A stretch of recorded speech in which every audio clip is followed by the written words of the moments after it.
As we get closer and closer to the year mark of when the pandemic started, a year of new changes, isolation, and some fear, it can be hard not to wonder if things will really ever go back to the way that they were before. But with more research and more questions, we are getting closer to pre-pandemic life. As vaccines roll out to more Kansans, the process is getting stronger. So tonight, we're checking in to see how it's going at a local hospital and throughout the county, and answering all of your coronavirus questions from the virus itself to how it's impacting community life as we work with each other. We Together, a coronavirus discussion.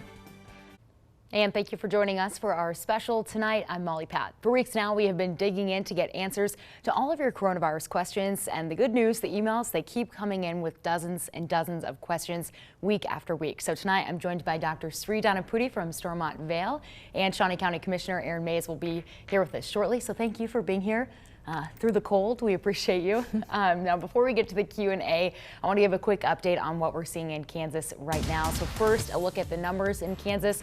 More than 290,000 people in the state have tested positive for the virus since the pandemic started. More than 4,000 people in the state have died from the virus, and right now 348 people are in the hospital fighting coronavirus in Kansas. And as of today, on the vaccine front, the state reports that more than 572,000 doses have been distributed across Kansas, which means compared to last week, there's about 159,000 more vaccines in the state. More than 394,000 vaccines have been administered in Kansas, including both first and second doses. That's an additional 90,000 since last Monday. The state says in total, more than 291,000 people have been fully vaccinated. So with that, let's get started. Dr. Donepudi, just to check in as another week goes by, how is vaccine rollout going, and any challenges that you guys have overcome over the last week, or anything that's really going well over the last week? Well, the weather certainly presented its fair share of challenges, Molly, but folks have still overall been managing to get to the vaccine clinic, and the change in the entrance helped quite significantly in terms of people being able to avoid the construction and some of the issues with navigating the parking lot outside. Since we have a shuttle that'll take them to that entrance, they still have the walking inside, but it at least avoids that. From the perspective of trying to get this out to as many folks in the community as we can, so we have had a wrinkle this week with respect to our vaccine shipment. And so far, all we know is that it's going to be delayed. So normally we get our shipment for the week on a Tuesday morning, and we get our boost doses, that's the second vaccine doses, on usually Wednesday. And we've gotten communication about both, that they're delayed, but we don't have an ETA regarding when we expect to see them. Okay, and so on that, can you talk about that? I know we've talked about it before, but for maybe people who haven't been watching week after week, can you talk about that grace period? Because that could, the delay could be a little bit alarming for people that want to know, okay, I need to get my second dose, within the certain amount of time. So can you go over that again for people? Sure, absolutely. So for right now, we still have the boost tray, the second dose tray that we were working with, and we still have those folks that are scheduled this week. We still have vaccine for those second dose appointments. So no concern there for the immediate. And really with both Moderna and Pfizer, there's a 4-day grace period before that 21 and 28 day interval, 28 day for Moderna, 21 day for Pfizer, respectively. But after those intervals, there's less concern about how far out you are, and no matter how far out you get, no recommendation that you need to repeat the first dose.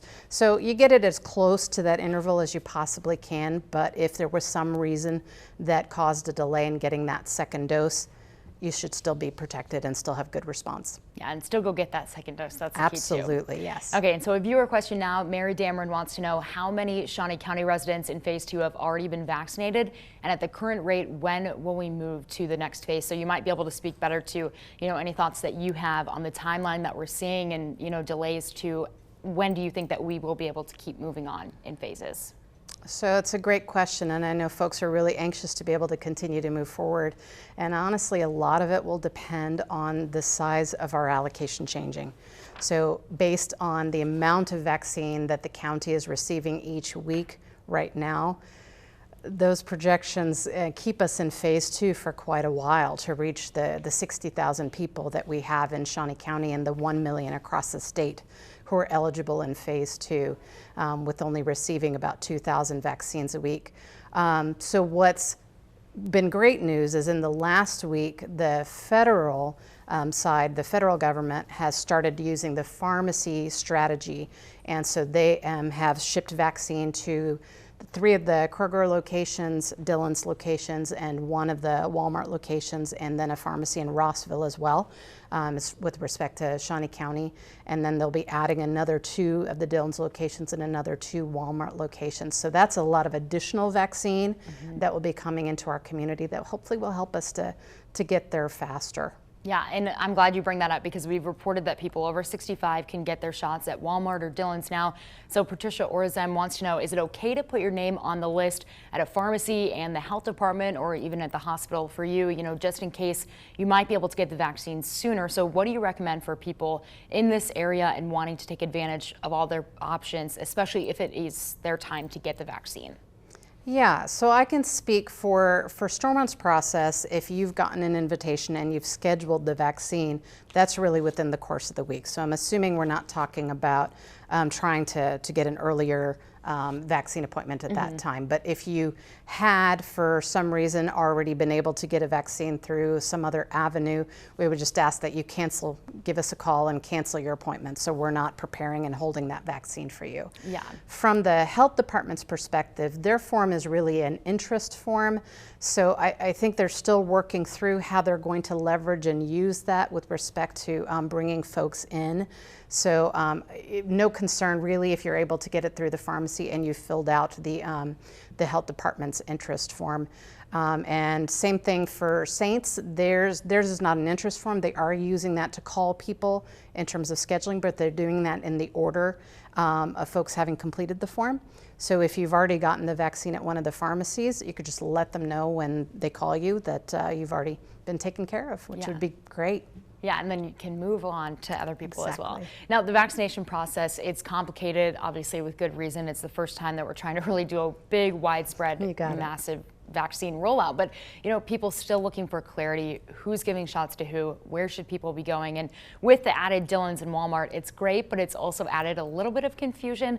Deanna Williamson wants to know, when will Stormont be scheduling 68-year-olds for vaccination? So we know that you've been doing 72-year-olds or 71-year-olds currently. Are you still in that area, or should elderly really go to Walmart and Dillon's now that we have, this extra federal supply? Yeah, so we are still in that age range right now. If you recall, last week we talked about looking at a pivot to be able to take care of our school staff for K through 12. And so we have shifted for the moment. We're still doing our second vaccinations for the folks who had started it in that 71, 72 and up phase. And we're still doing a few first doses for those folks in this, today, basically, and we may have some scheduled tomorrow as well. But for the next couple weeks, the majority of our first doses will be going to that K through 12 group to get them taken care of and done before we're able to go back to doing and going ahead and continuing the cascade in the ages. So I can't tell you precisely with respect to when we'll get to 68. It really kind of depends on how quickly that schedule fills up each time we drop that age. Okay. And are you all contacting, those teachers kind of like you are for the, your older patients before? Is that process still look the same?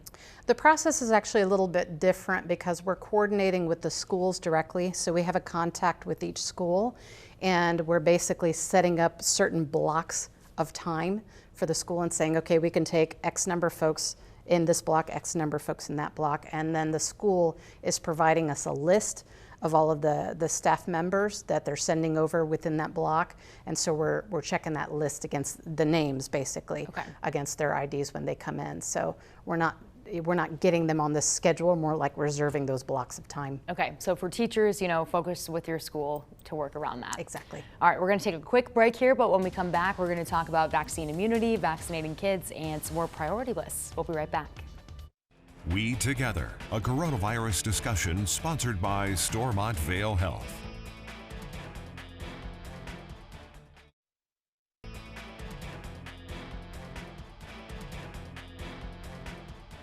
Welcome back to our coronavirus special discussion tonight, and we are now joined by Aaron Mays, Shawnee County Commissioner, as well with Dr. Sri Donepudi. So we have a lot of questions to get to still. So Commissioner, a viewer question tonight for your first one. Steve Hare says, what % of the 65 plus age group has been vaccinated? If you know that answer yet, and why do you feel allowing 65 plus age group to delay getting vaccinated is less important than vaccinated the K through 12 age group for teachers? Well, we don't know exactly how many people have been vaccinated. We estimate that right now about 50% of the over 65 population's been done so far, at least received their first dose. They're estimating approximately 32,000 people in Shawnee County that are over 65, and we've done about 16,000 first doses so far. Now, to the second part of that question, I don't know that it's really an either-or proposition. We keep talking about what we call an immunity net, where the wider the net is spread, the more you'll catch with it. And so by doing both teachers, and not just teachers, K-12, alongside, it sounds like maybe some child care providers are going to get thrown into the mix in the next few weeks, that we're really able to do both at the same time. There are more doses coming into Shawnee County right now than we've had in the past, and so we think we'll be able to do both. Yeah, and more doses coming in, that's going to help us out a lot too. Now, can you also talk about where to get a test in Shawnee County for coronavirus, especially, on a really cold day like this? We know that some of those sites close down, and vaccine sites might close down too. So where can people go get tested, no problem, even on a really cold day? Well, to my knowledge, we're still doing some of the drive-through testing that we've always done. We still encourage people to check out the gogettested.com website and make an appointment to get tested. We are looking at another indoor facility perhaps to open in the near future that'll be ran by Shawnee County. But right now, also, if you're a business owner, you can get tests for your entire workforce. There's a phone number that you can call. You can get that information on our website as well, and you can get testing for everyone in your workplace for 100% free. There you go. Good information there. Okay, Dr. Donepudi, Julie Smith wants to know the rules for getting a COVID vaccine. If you have had a pneumonia vaccine or flu vaccine in the last 2 weeks, will you get turned down for a COVID-19 vaccine? 14 days. So that's the guidance. You won't get turned down for it, and if you do for some reason get it within that 14-day window, you won't be asked to repeat it for any reason. But ideally, there would be 14 days before and 14 days after spacing from any other vaccinations. Okay, good to know there. Now, Commissioner Mays, what would you suggest for people? Vaccine process is obviously very complicated right now, and like I was saying earlier, with good reason. For people wanting to really take full advantage of all of their options, Dr. Donepudi and I talked about this, but also through the health department as well. So would you encourage people to sign up through the health department, through Walmart, through Dillon's, and through their hospitals to kind of take all advantage of their options? Absolutely. Our guidance right now is to get signed up for every possible list you can find, whether that's with Dillon's or Walgreens. If you're a veteran, call the VA, see if you can get your shots through them. If you are over 65, get on the Shawnee County list, get on your medical providers list, whether it's at Stormont Vail or other places. Just get on every list that you possibly can and take the first appointment that comes up. When somebody contacts you and says that you're eligible for a vaccine, if you're wanting to get one, I would suggest getting it immediately. Awesome. And Mark I also wants to know from you, what are the chances that Little League coaches can get vaccinated early? I know it seems a little silly, but it's also really important because we know that organized sports are important to a lot of people, especially with no sports right now, and keeping people active, this is the way for a lot of people. I would say that it depends on who the coach is and their situation. If they're eligible to get the vaccination because of their age or because of their occupation, certainly they'll fall into that phase. We are following the state's guidelines that have been issued by KDH&E, and so we're not deviating from that plan at all. I don't believe Little League coaches were expressly called out into that plan. Okay, Dr. Donepudi, this next question comes from Janet G. She says, what is the status of vaccinating children, particularly 16 and 17-year-olds with underlying health conditions? Is the state making any exceptions to allow for vaccination of children who are high risk? So the high-risk individuals who are under the age of 65 really fall into one of the other phases. I believe phase 3 and phase 4 both speak to the high-risk individuals. And Pfizer is approved for ages 16 and up. Moderna is not approved until age 18. We do have Pfizer here in Shawnee County, but the pharmacies have Moderna available to them. So we would need to get to phase 3 and phase 4 to be able to vaccinate those individuals. Okay. And how is the process going for people calling in the morning to get that end of the day beyond that vaccine list? We still hear people, you know, they call right at 8 in the morning and they just can't get through. Is that really just because so many people are calling? That's exactly it. And you've already mentioned a couple of questions from folks who we haven't gotten to yet in our cascade. So a lot of those folks are calling. I do know of a couple of folks who did manage to get through and did manage to come in.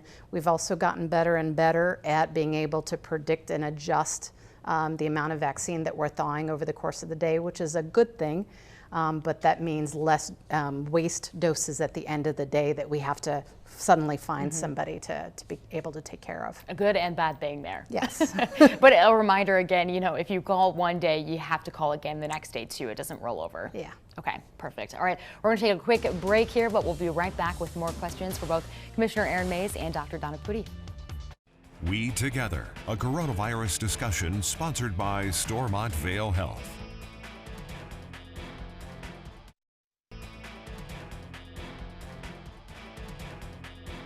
All right, we're back for our final few minutes in tonight's coronavirus special. So Dr. Donepudi, I'll have you start this one off. This one comes from Bob Wright. He says, after receiving the second vaccine, how long before you reach immunity, and then how long does immunity last? That's a great question, Molly. And typically the studies have demonstrated and tested for antibodies about 2 weeks out. So about 14 days after the vaccine is considered to be protective. KDHE has taken the position that once you've received that second dose, from that second dose date onwards for 90 days, that you're exempt from quarantine requirements due to that expected immunity. So both for natural infection and for vaccine-related immunity, the current data is based on 90 days, and that will likely change as we get more information and further study information further out with the vaccine. And I know this was just released today, so if you don't know, it was just released 6 hours ago and whatnot. With the new mutations, is there any talk about people who are already fully vaccinated? You know, if the vaccines get updated, will they have to go and get another one? So yeah, as you said, I think that remains to be seen. Okay. What we do know is that the Johnson & Johnson vaccine, so the Covet and Moderna were basically moved forward before we really had the prevalence of the mutations. But Johnson & Johnson, they did test it in other countries that had a higher rate of mutations. And what they found was the overall efficacy was a little bit lower in areas that had a higher rate of having the mutant strains, but there was still pretty good protection. So we believe you'll still have at least some protection, at least pretty decent protection, but whether there'll need to be boosters or anything like that, I think that remains to be seen at this point. Just another one of those things. It's new, we're going through it. Mr. Mays, can you walk us through your communication process that you guys are having on the county level and the local level between the state and hospitals when it comes to the vaccine allotment and who to give them and when and kind of what that looks like? I can tell you what we know right now is that we get the allotments from the state. They're almost immediately given to most of the providers out there. So we keep a small percentage for the county, and then also for Grace Med, who's our federal qualified health plan or healthcare provider, I believe is what it's called. So we keep a little bit for our folks, and then the rest of it goes to the providers, Stormont Vail, University of Kansas at St. Francis as well. And Dr. Donepudi, this next question comes from Larry. He says, I have had 2 anaphylactic reactions to injections in my life, but neither were due to a vaccine. What precautions should I take in getting the COVID vaccination? It's a good question. So if neither were due to a vaccine, that's at least comforting and reassuring. Kind of makes you wonder what was the component in the other injections that he had. So if he has any idea what those medications were, talking to his provider about that so we can look at the components that are in the COVID vaccine, see if there's any shared ingredients between the two, I think would be a really good first step. And really, any vaccination provider should have emergency services on site, and he needs to disclose that if he were to move forward with getting the vaccine, which, as long as those reactions weren't to vaccines, that'd be very reasonable to do. And he would be observed for a longer period of time after the vaccine as well. Probably the 30 minutes instead of the routine 15. Okay, and then he also wanted to know how many reactions have we seen in Shawnee County due to the vaccine so far. So maybe talk about some of the reactions that people are seeing and what people should be prepared for both on the first and second dose. We've had a really mixed bag in terms of the immediate reactions that we've seen at the vaccine center, vaccine clinic, sorry. Not really anything that rose to the level of a true anaphylactic reaction. We've had a couple that needed to be assessed over at the hospital, some that had a little bit of throat swelling that we were concerned might be an allergic reaction, wound up using some Benadryl, some epinephrine on site. But most of the reactions we've seen have been things like blood pressure going up, anxiety related, getting dizzy, lightheaded, things like that. And Commissioner, we are weeks away from hitting the year mark when the pandemic started. Obviously, I don't think that anybody really thought that we'd be in these restrictions and this would be going on this long. Do you have any insight on what this past year is going to do for our local economy in the long run? You know, how is it going to affect us years down the line? Well, obviously, businesses have suffered through this pandemic, just like everyone. I mean, kids didn't get to graduate last year from high school.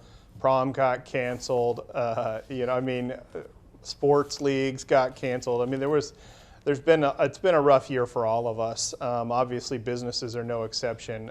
Some businesses have thrived during the pandemic, and others have really suffered. And so, we don't know the long-term effects just yet. We're hoping that everybody can bounce back based on some of the government assistance that's available through the federal government, as well as some of the state programs that have been made available.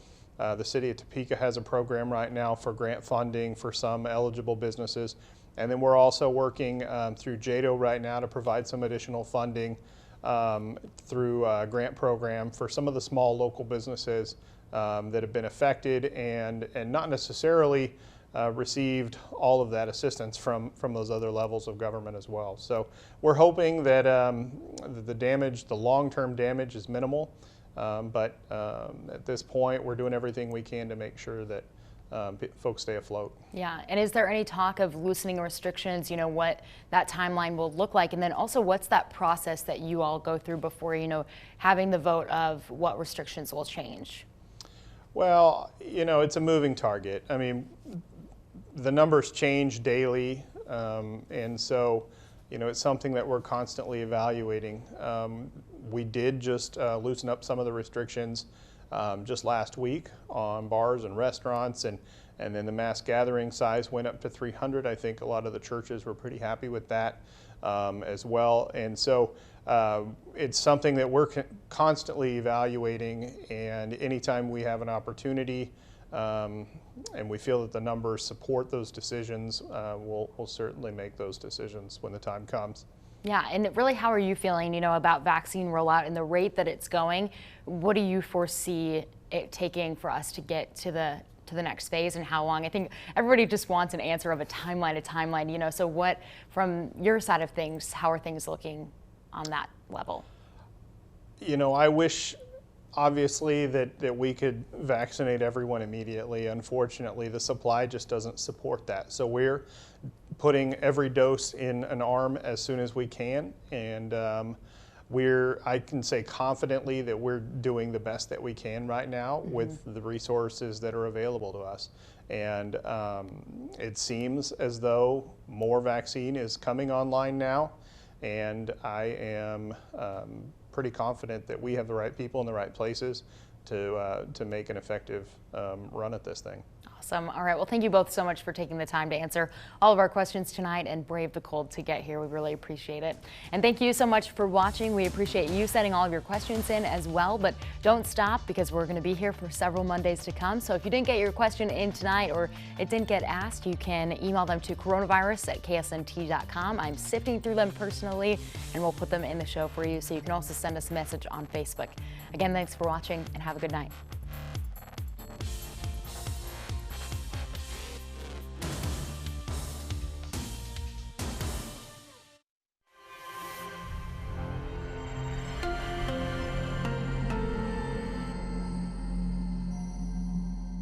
COVID-19. Will I get it? Will I survive? COVID is scary, but there's one place you should always feel safe. At Stormont Vail Health, our hospital and clinics are taking every precaution to make sure you can still receive your routine and elective health care quickly and safely. Our emergency department with a level 2 trauma center is still the best place for emergent care. COVID-19 is scary, but receiving your health care shouldn't be. So that rash or spot you said I should keep an eye on, it's definitely getting worse. Okay, let's take a look. Ew. There's definitely some swelling. Is it warm to the touch? Yeah, it's pretty warm. Okay, well let's try a prescription ointment. Is that a Justin Bieber tattoo? Okay, gotta go bye. Stormont Vail now offers virtual care, so you can talk to your doctor almost anywhere. Download the MyChart app to get started today.